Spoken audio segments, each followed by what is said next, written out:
Hi hello welcome back to my YouTube channel Jam Talkies. അപ്പം നടിയെ ആക്രമിച്ച കേസിൽ അതിജീവിത ഇൻസ്റ്റഗ്രാമിൽ കുറച്ച് കാര്യങ്ങൾ, അത് വളരെ ഇമ്പോർട്ടൻ്റ് ആയ കുറച്ച് കാര്യങ്ങൾ സൂചിപ്പിച്ചിട്ടുണ്ട്. അതിങ്ങനെയാണ്: 8 വർഷം 9 മാസം 23 ദിവസങ്ങൾ. ഏറ്റവും വേദനാജനകമായ ഈ യാത്രയുടെ അവസാനമെന്നോളം വെളിച്ചത്തിൻ്റെ നേരിയ ഒരു കണിക ഞാൻ കാണുന്നു. പ്രതികൾ 6 പേർ ശിക്ഷിക്കപ്പെട്ടിരിക്കുന്നു. എൻ്റെ വേദനകളെ നുണയെന്നും ഈ കേസ് കെട്ടിച്ചമച്ച കഥയെന്നും പരിഹസിച്ചവർക്കായി ഞാൻ ഈ വിധിയെ സമർപ്പിക്കുന്നു. നിങ്ങൾക്ക് ഇപ്പോൾ അല്പം ആശ്വാസം കിട്ടുന്നുണ്ടാകുമെന്ന് ഞാൻ കരുതുന്നു. അതേപോലെ ഒന്നാം പ്രതി എൻ്റെ പേഴ്സണൽ ഡ്രൈവർ ആയിരുന്നു എന്ന് എപ്പോഴും പറയുന്നവരോട് അത് ശുദ്ധമായ നുണയാണ്. അയാൾ എൻ്റെ ഡ്രൈവറോ എൻ്റെ ജീവനക്കാരനോ എനിക്ക് എന്തെങ്കിലും രീതിയിൽ പരിചയമുള്ള വ്യക്തിയോ അല്ല. 2016 ഞാൻ വർക്ക് ചെയ്ത ഒരു സിനിമയ്ക്ക് വേണ്ടി പ്രൊഡക്ഷനിൽ നിന്നും നിയോഗിക്കപ്പെട്ട ഒരാൾ മാത്രമാണ്. അയാൾ ഈ ക്രൈം നടത്തുന്നതിന് മുൻപ് 1-2 തവണ മാത്രമാണ് ഞാൻ അയാളെ കണ്ടിട്ടുള്ളത്. അതുകൊണ്ട് ദയവായി നിങ്ങളുടെ അഭിരുചിക്കനുസരിച്ച് കഥകൾ പറയുന്നത് നിർത്തുമെന്ന് കരുതുന്നു. അപ്പം അതിജീവിത അത്രത്തോളം ആ ഒരു വാക്കുകളിൽ അത്രത്തോളം സങ്കടം ഒളിപ്പിച്ചിട്ടാണ് ഈ സംസാരിക്കുന്നത്. പലരും പറയുന്നുണ്ട് ഈ അതിജീവിതയ്ക്ക് നേരത്തെ പൾസർ സുനിയെ അറിയാമെന്ന്. അതിനുള്ള ക്ലാരിഫിക്കേഷൻ അവർ നല്ല വ്യക്തമായിട്ട് ഇതിൽ പറയുന്നുണ്ട്. ഇനി ബാക്കി എന്താ അവർ പറയുന്നത് നമുക്ക് കേട്ട് നോക്കാം. ഈ വിധി പലരെയും ഒരു പക്ഷേ നിരാശപ്പെടുത്തിയിരിക്കാം. എന്നാൽ എനിക്കിതിൽ അത്ഭുതമില്ല. 2020 അവസാനം തന്നെ ചില അന്യായ നീക്കങ്ങൾ എനിക്ക് ബോധ്യപ്പെട്ടിരുന്നു. കുറ്റാരോപിതരിൽ ഒരാളുടെ കാര്യത്തിലേക്ക് അടുക്കുമ്പോൾ മാത്രം കേസ് അതുവരെ കൈകാര്യം ചെയ്തുവെന്ന രീതിയിൽ നിന്നും മാറ്റം സംഭവിക്കുന്നു എന്നത് പ്രോസിക്യൂഷനും മനസ്സിലാക്കിയിരുന്നു. കഴിഞ്ഞ കുറച്ചു വർഷങ്ങളായി എനിക്ക് ഈ കോടതിയിൽ തീർത്തും വിശ്വാസമില്ലെന്ന് പറഞ്ഞുകൊണ്ട് ഞാൻ പലതവണ ബഹുമാനപ്പെട്ട ഹൈക്കോടതിയെയും ബഹുമാനപ്പെട്ട സുപ്രീം കോടതിയെയും സമീപിച്ചിരുന്നു. ഈ പ്രസ്തുത ജഡ്ജിൽ നിന്നും ഈ കേസ് മാറ്റണമെന്നും എൻ്റെ എല്ലാ ഹർജികളും പക്ഷേ നിഷേധിക്കുകയായിരുന്നു. അതിൻ്റെ വിശദാംശങ്ങൾ ഇതിൻ്റെ അവസാനം ഞാൻ ചേർക്കുന്നുണ്ട്. അപ്പം സത്യമായിട്ടും ഈ അതിജീവിതയ്ക്ക് ഓൾറെഡി അറിയാമായിരുന്നു ഈ വിധി വരുമ്പോൾ എന്തെങ്കിലും, അതായത് അറിയാം.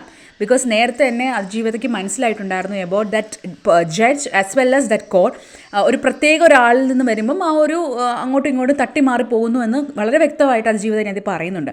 അപ്പോൾ ആൾക്ക് ഓൾറെഡി നേരത്തെ അറിയാമായിരുന്നു, ആൾക്ക് ഓൾറെഡി ഈ വിശ്വാസം പോയിരുന്നു. ഈ ഹൈക്കോടതിയിലും സുപ്രീം കോടതിയിലും ഈ ഒരു ജഡ്ജിനെ മാറ്റാമെന്ന് പറഞ്ഞപ്പോഴും അതൊക്കെ നിഷേധിക്കുകയായിരുന്നു ചെയ്തിരുന്നത്. സോ എന്താണ് അപ്പം നേരത്തെ അറിയാമായിരുന്നു എന്നുള്ളതാണ് ഇതിൽ നിന്ന് നമുക്ക് മനസ്സിലാകേണ്ടത്. ഏതായാലും എന്താണ് അതിജീവിതയ്ക്ക് ഇതിൽ നിന്നും എന്താണ് കൂട്ടിച്ചേർത്തത്? ഈ ട്രയൽ കോടതിയിൽ എൻ്റെ വിശ്വാസം നഷ്ടപ്പെടാൻ കാരണമായ കാര്യങ്ങൾ. ഫസ്റ്റ് വൺ, അതിജീവിത പറയുന്നത് ഈ കേസിലെ എൻ്റെ അടിസ്ഥാന അവകാശങ്ങൾ സംരക്ഷിക്കപ്പെട്ടിട്ടില്ല. ഈ കേസിലെ ഏറ്റവും പ്രധാനപ്പെട്ട തെളിവായ മെമ്മറി കാർഡ് കോടതി കസ്റ്റഡിയിൽ ഉണ്ടായിരിക്കെ 3 തവണ അനധികൃതമായി തുറന്നുവെന്നും പരിശോധിച്ചുവെന്നും കണ്ടെത്തി. അപ്പോൾ അതിനുള്ള ഒരു ലീഗലായിട്ടുള്ള ആക്ഷൻസും പിന്നീട് നടന്നിട്ടില്ല. ഈ കേസിലെ ആദ്യം എത്തിയ 2 പബ്ലിക് പ്രോസിക്യൂട്ടർമാർ കോടതിയിൽ അന്തരീക്ഷം പ്രോസിക്യൂഷനോട് ശത്രുപരമായ പെരുമാറുന്നതായി വ്യക്തമാക്കിക്കൊണ്ട് രാജിവെച്ചു. അവർ ഇരുവരും എന്നോട് വ്യക്തിപരമായി പറഞ്ഞത് ഈ കോടതിയിൽ നിന്നും നീതി പ്രതീക്ഷിക്കേണ്ടതില്ല എന്നാണ്. അവർക്ക് ഈ കോടതിയിൽ പക്ഷപാതം ഉണ്ടെന്ന് തോന്നൽ ഉറപ്പായിരുന്നുവെന്നും അവർ പറഞ്ഞിരുന്നു. അത് ഓൾറെഡി നമ്മൾ നേരത്തെ കേട്ടുള്ള കാര്യമാണ്. 2 പ്രോസിക്യൂട്ടർമാർ രാജിവെച്ച കാര്യം പിന്നീടാണ് വേറൊരു പ്രോസിക്യൂട്ടർ ചാർജ് ചെയ്തത്. മെമ്മറി കാർഡ് അനധികൃതമായി കൈകാര്യം ചെയ്തതായി ബന്ധപ്പെട്ട് സമഗ്രമായ അന്വേഷണം നടത്തണമെന്ന് ഞാൻ പലതവണ ആവശ്യപ്പെട്ടു. എന്നാൽ അതുമായി ബന്ധപ്പെട്ട് അന്വേഷണ റിപ്പോർട്ട് ആവശ്യപ്പെട്ടിട്ടും നൽകിയിരുന്നില്ല. പിന്നീട് ഹൈക്കോടതി നിർദ്ദേശപ്രകാരം മാത്രമാണ് നൽകപ്പെട്ടത്. അതിജീവിത പറഞ്ഞു വെക്കുന്നത് ഈ കേസുമായിട്ട് അതിജീവിതയ്ക്ക് നേരത്തെ പൊരുത്തക്കേടുകളുണ്ട്. ആ ഒരു വിശ്വാസം നഷ്ടപ്പെടാൻ ഒരുപാട് കാരണങ്ങളുണ്ട്. ഇനി ഞാനൊരു ന്യായമായ വിചാരണയ്ക്കായി ജഡ്ജിനെ മാറ്റണമെന്ന് ഹർജിയുമായി ഫൈറ്റ് ചെയ്യുമ്പോൾ പ്രതിഭാഗം ഇതേ ജഡ്ജി തന്നെ ഈ കേസ് തുടർന്ന് പരിഗണിക്കണം എന്ന ആവശ്യമായി ഹർജിയിൽ കക്ഷി ചേർന്നു. ഇത് എൻ്റെ സംശയങ്ങൾക്ക് ബലം നൽകുന്നതായിരുന്നു. അപ്പോൾ അതിജീവിത പറഞ്ഞു വെക്കുന്നത് ഈ ഒരു ജഡ്ജിനെ മാറ്റണമെന്ന് പറയുമ്പോഴും ഓപ്പോസിറ്റ് നിൽക്കുന്ന ആൾക്കാർ ഇതേ ജഡ്ജി തന്നെ വേണമെന്ന് പറയുകയും ചെയ്യുന്നു. അതിൽ അതിജീവിതയ്ക്ക് ഭയങ്കരമായിട്ടൊരു ഡൗട്ട് തോന്നി. എൻ്റെ ആശങ്കകളും അനുഭവങ്ങളും അറിയിച്ച് ബഹുമാനപ്പെട്ട രാഷ്ട്രപതിക്കും ബഹുമാനപ്പെട്ട പ്രധാനമന്ത്രിക്കും ബഹുമാനപ്പെട്ട സുപ്രീം കോടതി ചീഫ് ജസ്റ്റിസിനും എനിക്ക് കത്തുകൾ അയക്കേണ്ടതായി വന്നിട്ടുണ്ട്.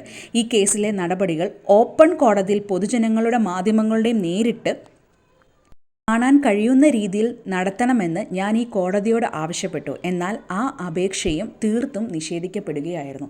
അപ്പം ഇടയ്ക്ക് നമ്മൾ ന്യൂസ് കേട്ടിട്ടുണ്ടായിരുന്നു ഓപ്പൺ കോർട്ടിൽ വേണമെന്നുള്ളത്, പക്ഷേ അത് നിഷേധിക്കുകയും ചെയ്തിരുന്നു. അപ്പം ഓൾറെഡി അതിജീവിതയ്ക്ക് വിശ്വാസക്കുറവ് ഉണ്ടാകാനുള്ള റീസൺസ് ഒക്കെ പറഞ്ഞിരുന്നു about the memory card as well as about the judges. ആ ജഡ്ജിനെ മാറ്റണമെന്ന് പറഞ്ഞത്, പിന്നെ ഓൾസോ പബ്ലിക് പ്രോസിക്യൂട്ടർ രാജിവെക്കാനുള്ള മെയിൻ റീസൺ അവർക്കൊരു പക്ഷാഭേദം, ഒരു പാർഷ്യാലിറ്റി കാണിക്കുന്നതായിട്ട് തോന്നിയെന്നും അവർ നീതി കിട്ടത്തില്ല അതിജീവിതയോട് സംസാരിക്കുകയും ചെയ്തിരുന്നു. അപ്പം ഇതിൽ നിന്നുമൊക്കെ അതിജീവിതയ്ക്ക് വളരെ ഇമോഷണൽ. അപ്പോൾ ആ ഒരു ട്രോമ നിങ്ങളൊന്ന് ആലോചിച്ച് നോക്കി. ഇപ്പം ആരും കുറ്റവാളിയാകട്ടെ, ഈ ഒരു ഗൂഢാലോചന നടന്നിട്ടില്ല എങ്കിൽ ആ ഗൂഢാലോചന ദിലീപ് അല്ല എങ്കിൽ വേറെ ആര്, അതെന്തായാലും അന്വേഷിച്ചേ പറ്റത്തുള്ളൂ. ശിക്ഷിക്കപ്പെടണം കുറ്റം ചെയ്തവർ. നിരന്തരമായ വേദനകൾക്കും കണ്ണീരിനും കടുത്ത മാനസിക സംഘർഷങ്ങൾക്കും ഒടുവിൽ ഞാനിപ്പോൾ തിരിച്ചറിയുന്നു, നിയമത്തിൻ്റെ മുൻപിൽ ഈ രാജ്യത്തെ എല്ലാ പൗരന്മാരും തുല്യരല്ല. തിരിച്ചറിവ് നൽകിയതിൽ നന്ദി. ഉയർന്ന നീതിബോധമുള്ള ന്യായാധിപന്മാർ ഉണ്ടാകുമെന്ന് തന്നെയാണ് ഇപ്പോഴും വിശ്വസിക്കുന്നത്. ഈ യാത്രയിൽ അത്രയും കൂടെ നിന്ന് മനുഷ്യതുല്യമായ മനുഷ്യരെയും ഞാൻ നന്ദിയോടെ ചേർത്ത് പിടിക്കുന്നു.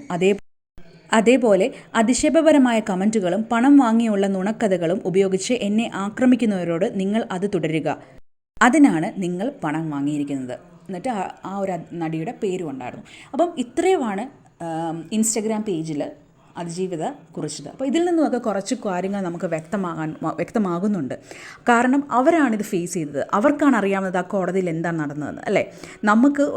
നമുക്ക് ഒരിക്കലും എൻട്രി ഇല്ല അവിടെ എന്താ നടന്നതെന്ന് അറിയാൻ വേണ്ടിയിട്ട്. ഒരാൾക്കും അങ്ങോട്ട് പോയി എൻട്രി ഇല്ല അവിടെ എന്താണ് സംഭവിച്ചതെന്ന് അറിയാൻ വേണ്ടി. പക്ഷേ അതിജീവിതയ്ക്ക് അറിയാം എന്താ സംഭവിച്ചത്. അവൾ ഈ ഫേസ് ചെയ്ത ട്രോമ കാണുമ്പോൾ നമുക്ക് മനസ്സിലാക്കാം എത്രത്തോളം അവൾ വിഷമിച്ചിരുന്നുവെന്ന് ഈ വാക്കുകളിൽ. പേഴ്സണലി എനിക്കൊരു വിശ്വാസമുണ്ട്, സത്യമേ ജയിക്കത്തുള്ളൂ. എന്നായാലും സത്യമേ ജയിക്കത്തുള്ളൂ. അതിനുള്ളൊരു വിധി ഇനിയും അവർ അപ്പീൽ പോകുമ്പോൾ അവർക്കൊരു നല്ലൊരു വിധി കിട്ടട്ടെ എന്ന് ഞാൻ വിചാരിക്കുന്നു. അവർക്ക് കാരണം ഇത്രയും ട്രോമയിൽ കൂടെ കടന്നുപോയ ഒരാൾക്ക് ഒരു ആശ്വാസം കിട്ടണം. പലരും മോശം കമൻസും പലരും ഡെമോ കാണിച്ചുകൊണ്ടുള്ള ഒരുപാട് ന്യായീകരണങ്ങളൊക്കെ ഉണ്ട് ഫേസ് ചെയ്തിട്ടുള്ളൊരു വ്യക്തിയാണ്. അപ്പം അങ്ങനെയുള്ളൊരു വ്യക്തിക്ക് ഒരു നീതി ലഭിക്കും തന്നെയാണ് എനിക്ക് വിശ്വാസം. Anyway, stay tuned to my channel for more and more updates. Thank U.